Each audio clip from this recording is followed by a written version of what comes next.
خوش آمدید، میں ہوں آپ کا ہوسٹ ڈی این نعمان علی اور آپ سن رہے ہیں میرا پروگرام میٹ ود جینز۔ آج کا واقعہ ہمیں لاہور عزیز آباد سے کومل صاحبہ نے ارسال کیا ہے۔ وہ اپنا واقعہ بیان کرتے ہوئے فرماتی ہیں کہ نہایت ہی ناقابل فراموش اور حیرت انگیز واقعہ ہے جو ہمارے گاؤں عزیز آباد میں پیش ہے۔ یہ گاؤں لاہور میں واقع ہے۔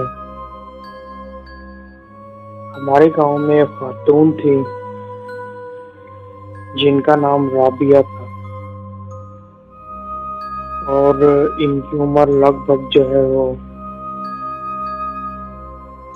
40-50 سال رہی ہوگی۔ تو اس بنا پر ان کو جو ہے وہ سب جو ہے وہ رابعہ باجی کہہ کر بلاتے تھے۔ کوئی آپی کہتا تھا، کوئی باجی کہتا تھا۔ تو گاؤں کے اندر ان کا جو ہے ایک پرانے وقتوں کا بنا ہوا مکان تھا جو باہر سے دیکھنے میں تو نہایت ہی پسماندہ اور ویران دکھائی دیتا تھا۔ اور گاؤں والے بتاتے ہیں کہ ہم نے شروع سے اس عورت کو جو ہے وہ یہاں پر اکیلا ہی پایا۔ اس عورت کی شادی نہیں ہوئی، لیکن نہ جانے اس کا ذریعہ آمدن کیا ہے، نہ کسی کو اس بارے میں کچھ خاص خبر تھی۔ بس یہ ہے کہ گاؤں میں وہ رہتی تھی اور گاؤں والے اس لیے زیادہ کھوج نہ کرتے تھے تو گاؤں کے ہر شخص کی مدد کرتی تھی۔ بہت اللہ لوگ عورت تھی۔ کسی کو کپڑے کی ضرورت ہے تو اس کو نئے کپڑے مہیا ہو جاتے، کسی کے گھر راشن نہیں ہے تو اس کو راشن مل جاتا، کسی کی کوئی ضرورت ہوتی تو وہ پوری ہو جاتی۔ خاص کر جو غریب لوگ اپنے بچوں کی شادی پر جہیز کے لیے پریشان ہوتے تو ان کو جو ہے وہ یہی جو رابعہ باجی ہیں وہ ان کو تمام جہیز بھی لے دیتی۔ اس حد تک خلق خدا کی خدمت کرنا اور ان کے کام آنے والوں سے ہر شخص ہی محبت کرتا ہے اور کوئی بھی یہ نہیں چاہتا کہ اتنا احسان کرنے والے کی کھوج کی جائے۔ لیکن انہی لوگوں میں سے کچھ لوگ ایسے ہوتے ہیں جو حسد کے مارے ہوتے ہیں اور ان کی کوشش یہ ہوتی ہے کہ اگر اس بندے کے پاس کوئی چیز ہے تو وہ میں حاصل کر لوں۔ اسی طرح گاؤں میں کافی عورتیں تھیں جن کو یہ کھوج تھی کہ یہ عورت جو ہے بغیر کسی مرد کے رہتی ہے تنہا اس مکان میں، نہ کسی نے اس کے پاس کسی کو آتے ہوئے دیکھا اور نہ ہی جاتے ہوئے۔ بس یہ ہے کہ تمام انسانوں میں گھل مل کر رہتی تھی اور ہر ایک کی مدد کرتی تھی۔ اس بنا پر جو ہے وہ لوگ زیادہ کھوج نہیں کرتے تھے۔ تو گاؤں کی جو ہے وہ ایک عورت تھی، اس کی بیٹی کی تھی شادی، اور شادی کے حوالے سے جو دعوت تھی اس میں کچھ پکوان بنانے تھے جس کے لیے میوہ جات، بڑھیا قسم کے چاول اور ان تمام چیزوں کی ضرورت تھی، جو کہ رابعہ باجی نے اس عورت سے وعدہ کیا ہے کہ میں تمہیں تمام چیزیں لا دوں گی، تو تم میرے مکان سے جائیں ان تمام چیزوں کو جب میں اجازت دوں تو اپنے گھر والوں کو بھیج کر اٹھوا لینا۔ تو اس عورت نے یہ کہا کہ آپ اکیلی جائیں گی تو میں بھی آپ کے ساتھ چلتی ہوں۔ تو انہوں نے رابعہ جو باجی تھی انہوں نے اس کو منع کیا اس عورت کو کہ میرا طریقہ کار یہ نہیں ہے، تمہیں چیز سے غرض ہے، چیز تمہیں مل جائے گی، تو اس قدر کھوج نہ کرو۔ کہ مجھے بھی نقصان پہنچے اور تم سب لوگوں کو، لیکن وہ عورت نہ مانی اور بضد رہی کہ مجھے آپ کے ساتھ جانا۔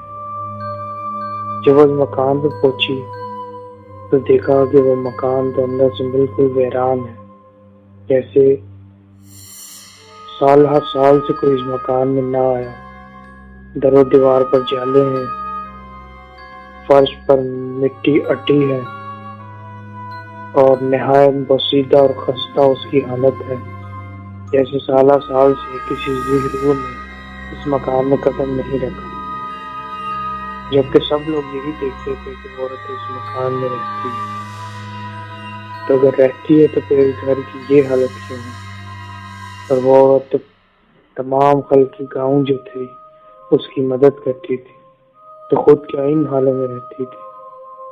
یہ بات اس عورت کو تذبذب میں مبتلا کر گئی۔ اب ان رابعہ باجی نے اس عورت کو بٹھایا اور اس سے کہا کہ میں آتی ہوں، تم یہاں بیٹھو۔ تو یہ عورت جو تھی، اس کے اندر تجسس تھا، یہ جان لینے کی کھوج تھی کہ یہ اکیلی ذات عورت جو ہے وہ کہاں سے لے کے آتی ہے یہ سب سامان۔ اس نے اٹھ کر سیر شروع کی مکان کی۔ تو مکان دیکھا تو بالکل ویران تھا، کمرے سائیں سائیں کر رہے تھے۔ تو یہ بڑا حیران ہوئی، تو اندازے سے اس نے سوچا کہ دیکھوں کہ وہ کہاں ہے۔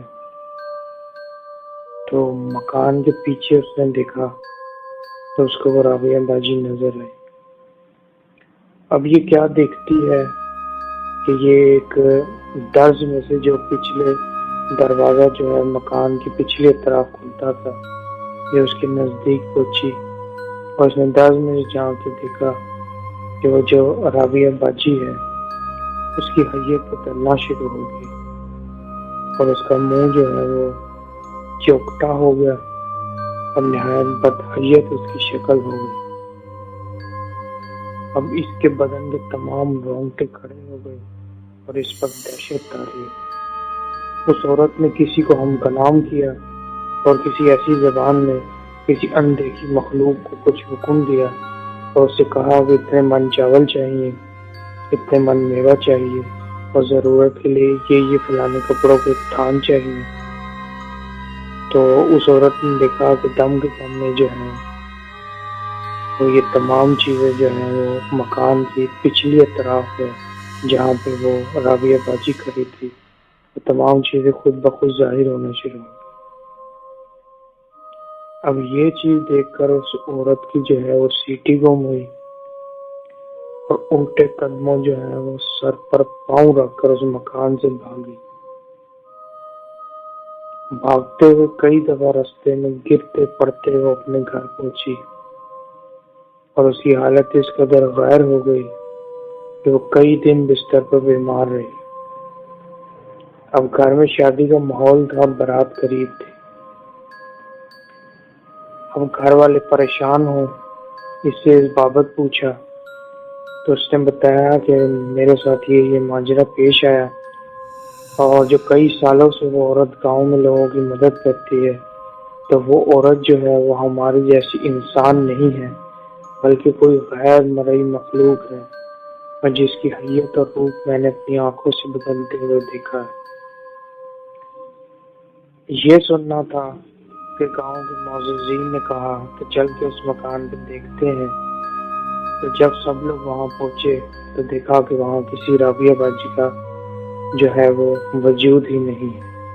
تمام گاؤں کے اطراف میں تمام لوگوں نے تلاش کیا اور بڑی دل فشانی سے اور دل سے ان کو تلاش کیا گیا، کیونکہ وہ عورت سب کی مدد کرتی تھی۔ اور مکان کی وہی حالت سب نے دیکھا کہ جالے لگے ہیں، ویرانی ہے، اور یہی معلوم پڑا کہ صدیوں سے کوئی شاید اس مکان میں زیرو نہیں آیا۔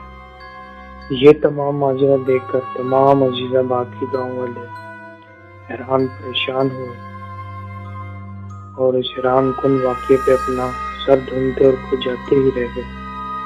یہ وہ غیر مرئی واقعہ تھا کہ نہایت دلچسپ بھی تھا جو ہمیں عزیز آباد لاہور سے کومل صاحبہ نے ارسال کیا۔ اس واقعے کے ساتھ ہی اپنے ہوسٹ ڈی این نعمان علی کو اجازت دیجیے۔ اللہ حافظ۔